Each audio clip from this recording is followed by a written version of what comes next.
गर्मी में लकवे के मरीज इन बातों का ध्यान रख सकते हैं। नमस्कार, मैं डॉक्टर हिमांशु पराशर। आज इस वीडियो में आपको बताऊंगा, अगर आपको भी पैरालिसिस की दिक्कत है तो आप इन चीज़ों का ध्यान रखें और गर्मी में इन चीज़ों को अगर आप फॉलो करते हैं तो आपको पैरालिसिस की प्रॉब्लम में काफ़ी ज़्यादा हेल्प मिलेगी और आपकी ये प्रॉब्लम धीरे धीरे करके कम भी होने लगेगी।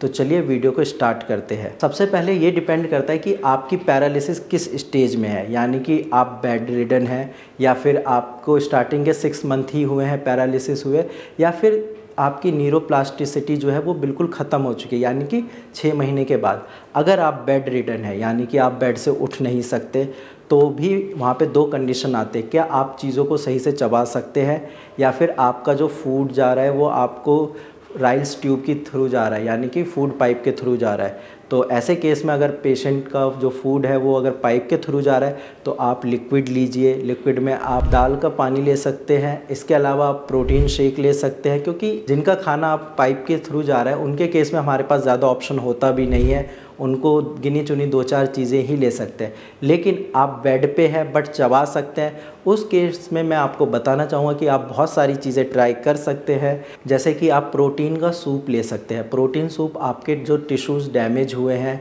या जो आपके मसल्स वीक हुए हैं उस चीज़ को हील करने में काफ़ी ज़्यादा हेल्प करती है।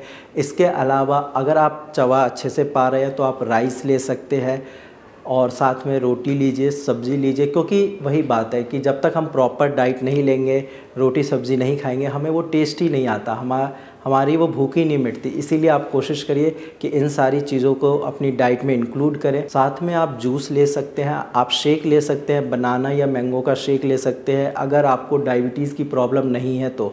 लेकिन अगर डायबिटीज़ है तो फिर मैंगो शेक, बनाना शेक मत लेना।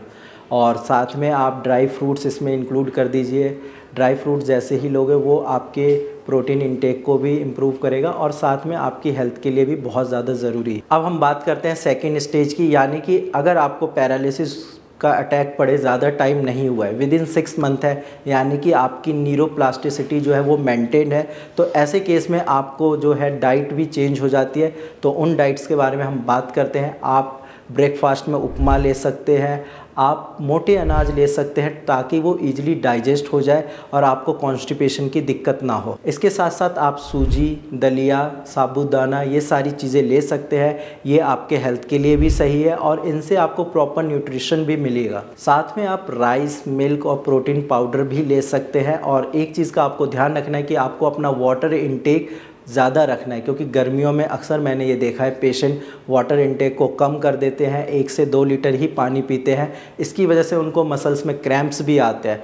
तो आपको एक चीज़ का ध्यान रखना है कि आपका वाटर इनटेक किसी भी हाल में 3 से 4 लीटर से कम नहीं होना चाहिए, ताकि आपके मसल्स में क्रैम्प ना आए और जो आप चीज़ें खा रहे हो वो ईजिली डाइजेस्ट भी हो जाए। इसके साथ साथ आप शेक ले सकते हैं, आप जूस ले सकते हैं। ये सारी चीज़ें जब आप लोगे तो आपकी बॉडी में वाटर इम्बैलेंस नहीं होगा, वाटर की जो क्वांटिटी है वो प्रॉपर होगी और आपकी जो क्रैम्प्स की प्रॉब्लम है उसमें भी आपको आराम मिलेगा।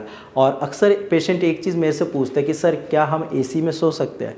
बिल्कुल आप सो सकते हो, लेकिन एसी का टेम्परेचर बिल्कुल कम नहीं करना है, क्योंकि जब आप बाहर से आते हो घूम के या आपके फैमिली मेम्बर, तो वो एसी को 17 या 18 डिग्री पे चला देते हैं। ऐसा नहीं करना है, आपको एसी को 25 डिग्री पे ही रखना है, रूम टेम्परेचर पे रखना है, ताकि उससे ये फ़ायदा रहेगा आपके मसल्स में स्टिफनेस नहीं बढ़ेगी। नहीं तो जब आप एसी का टेम्परेचर कम कर दोगे तो आपके मसल्स में स्टिफनेस बढ़ेगी, आपको जकड़न जैसा फील होगा, आपको ये लगेगा कि आपके पैर सही से मूव नहीं कर रहे, या जहाँ भी आपको पैरालिसिस की दिक्कत है उसकी मूवमेंट में कमी आएगी। इसीलिए आपको अपने एसी का टेम्परेचर नॉर्मल रखना है, रूम टेम्परेचर पे। अगर आप इन सारी चीज़ों को फॉलो करते हो, ये डाइट अगर आप अच्छे से फॉलो करते हैं तो गर्मी में भी आपको पैरालिसिस में आराम मिलेगा।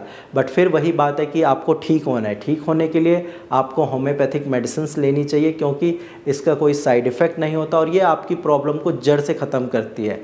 तो अगर आपको पैरालिसिस से रिलेटेड कोई डाउट है या आपके पास कोई रिपोर्ट है ब्रेन की, सीटी स्कैन या एमआरआई है, तो आप डायरेक्ट नीचे दिए गए नंबर पर अपनी रिपोर्ट शेयर करिए और आप डायरेक्ट मेरी टीम से बात कर सकते हैं। आपके सारे डाउट्स क्लियर हो जाएंगे। आज की वीडियो में इतना ही, धन्यवाद।